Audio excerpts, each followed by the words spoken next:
Setiap tempat tentu memiliki legenda masing-masing. Tak jarang banyak cerita yang sebenarnya terjadi, namun dilupakan atau sengaja disembunyikan. Seperti cerita kali ini yang dialami oleh seorang mahasiswa di kos tempat ia tinggal.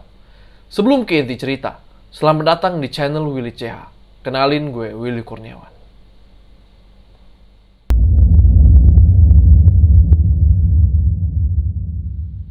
Cerita ini dimulai dengan seorang mahasiswa yang namanya disamarkan menjadi Rian.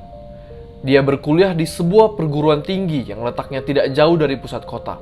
Namun, seorang mahasiswa dan latar belakang dari keluarga sederhana, ia mencari tempat tinggal dengan harga yang sesuai dengan dompet.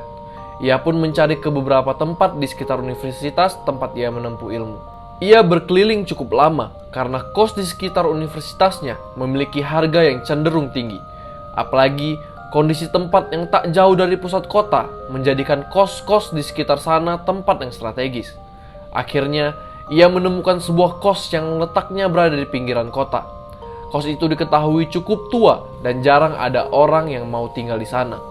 Ia pun berbincang dengan ibu kos bernama Bu Sri. Beliau menjelaskan bahwa kos miliknya memang sedang kosong saat ini, karena penghuni sebelumnya merupakan mahasiswa tingkat akhir yang saat ini sudah lulus. Oleh karena itu, Bu Sri memberikan harga yang sangat murah pada Rian sebagai penghuni satu-satunya di sana.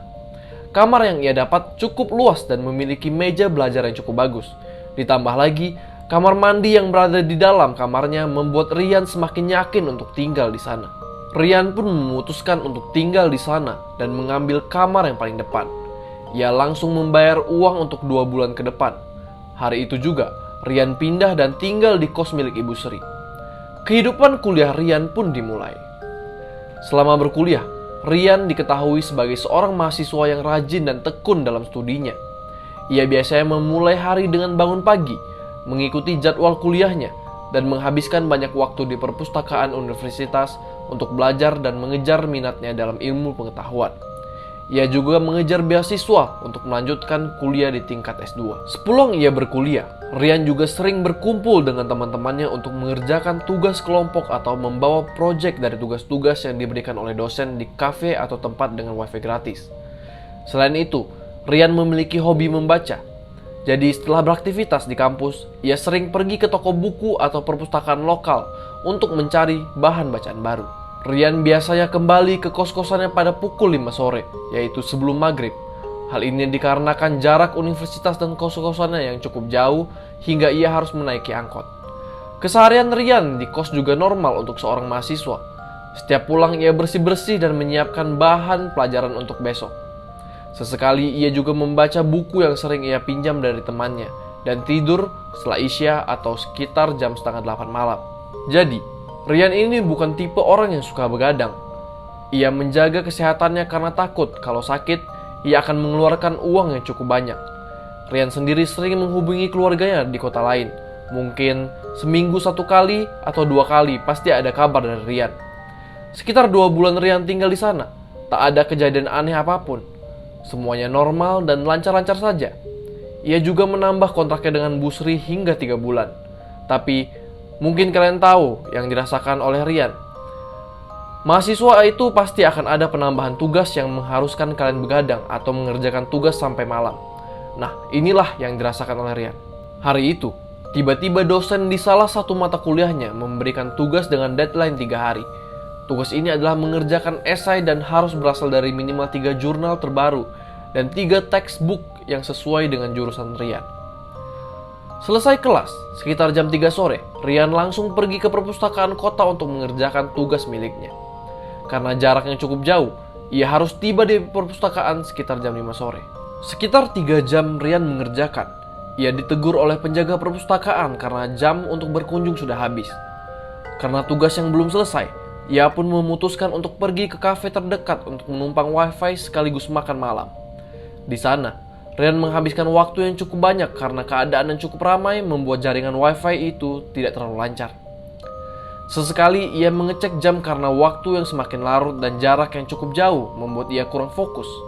Apalagi angkot yang jarang lewat semakin membuatnya kepikiran. Akhirnya, setelah 3 jam, Rian selesai dengan tugasnya lalu bergegas pulang ke kos. Beruntung saat itu masih ada angkot yang lewat di sekitar sana, walaupun jarak berhenti tidak di titik terdekat dengan rumahnya. Setelah sampai di pemberhentian, ia pun melanjutkan perjalanan dengan berjalan kaki. Sekitar pukul 12 malam, Rian menginjakan kaki di kosan. Karena terlalu lelah, ia tidak sempat bersih-bersih ataupun mandi dan langsung tidur. Namun, saat inilah peristiwa yang terus menghantui Rian dimulai.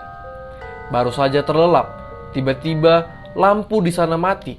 Rian merasa aneh karena biasanya listrik di daerah itu jarang mati. Ia pun memutuskan untuk menggunakan flash dari ponselnya dan mencari senter. Anehnya, baterai ponsel miliknya ternyata mati sehingga ia harus meraba mencari senter yang selalu diletakkan di laci. Awalnya, Rian ini tidak terlalu memikirkan keadaan yang gelap itu dan terus berjalan secara perlahan. Namun, tiba-tiba ia mendengar langkah kaki dari luar pintu kos miliknya. Karena tidak yakin, ia memilih untuk tidak menghiraukan suara tersebut. Rian bergegas untuk mengambil senter dan menghidupkannya untuk kembali tidur. Waktu ingin kembali tidur, Rian kembali mendengar derap langkah kaki seperti sebelumnya. Tapi kali ini, suara itu terdengar berasal dari banyak orang dan terasa seperti sengaja untuk berlarian bolak-balik di depan kamar Rian. Kesalahan Rian pada saat itu adalah ia merasa penasaran dan ingin melihat keadaan di depan kosannya.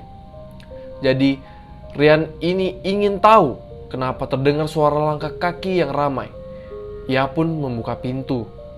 Mau tahu apa yang dia lihat? Kosong. Tidak ada siapapun di lorong itu. Rian langsung menutup pintu dan seketika ia tersadar. Bagaimana mungkin dengan langkah kaki sebanyak itu tidak ada sedikit pun suara obrolan atau hela nafas? Bulu kuduknya langsung berdiri. Anehnya, Rian yang merasa ketakutan tidak dapat menggerakkan diri dan terus menatap ke arah pintu. Ia berusaha keras untuk menetralisir rasa ketakutan itu dan mengatur nafas. Tetapi yang terjadi setelahnya membuat ia tercekak. Pintu kos Rian terbuka dengan sendirinya dan angin berhembus dengan kencang. Padahal kondisi listrik tengah mati dan jendela yang tertutup. Rian sendiri memang cukup teliti dengan hal kecil seperti menutup jendela. Tak lama, mata Rian menatap sebuah siluet.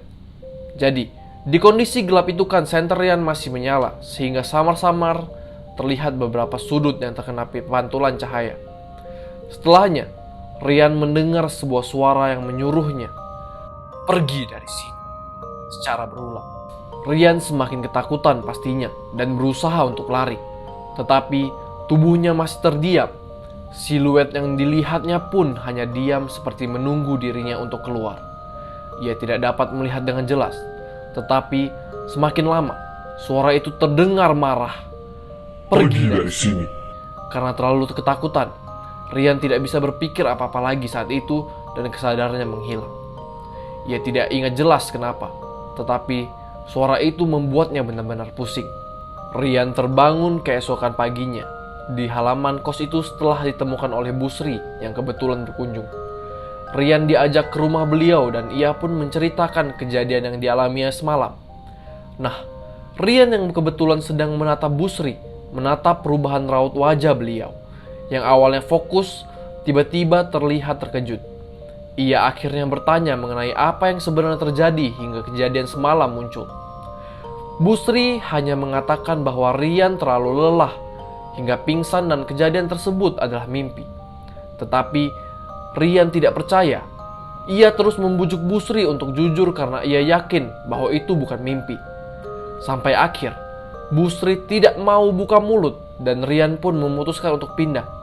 Ia juga telah berdiskusi dengan keluarganya serta menceritakan kejadian yang ia alami. Mereka menyarankan Rian untuk mencari tempat kos yang lebih baik. Rian juga menceritakan hal tersebut kepada teman-temannya. Salah satu teman Rian bernama Tama menyarankan Rian untuk tinggal bersamanya dan membagi uang kos berdua. Temannya yang lain bernama Satria ternyata memiliki teman yang pernah tinggal di sana.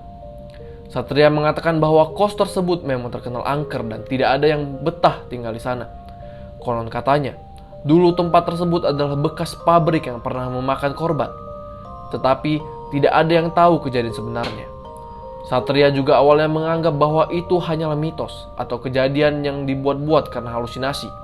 Tapi setelah mendengar Rian menceritakan hal yang sama, ia pun mulai percaya. Sampai saat ini, Rian tidak pernah kembali ke kos Bu Sri, juga berhubungan dengan beliau. Tetapi terakhir sebelum lulus diketahui bahwa kos itu telah diwakafkan dan dibangun sebuah masjid.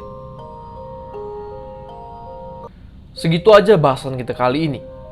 Buat kalian yang punya dan ingin cerita horor atau misteri kalian aku ceritakan, boleh kirim ke email di bawah sini. Jangan lupa like, comment, share, dan subscribe. Gue Willy Kurniawan. Adios.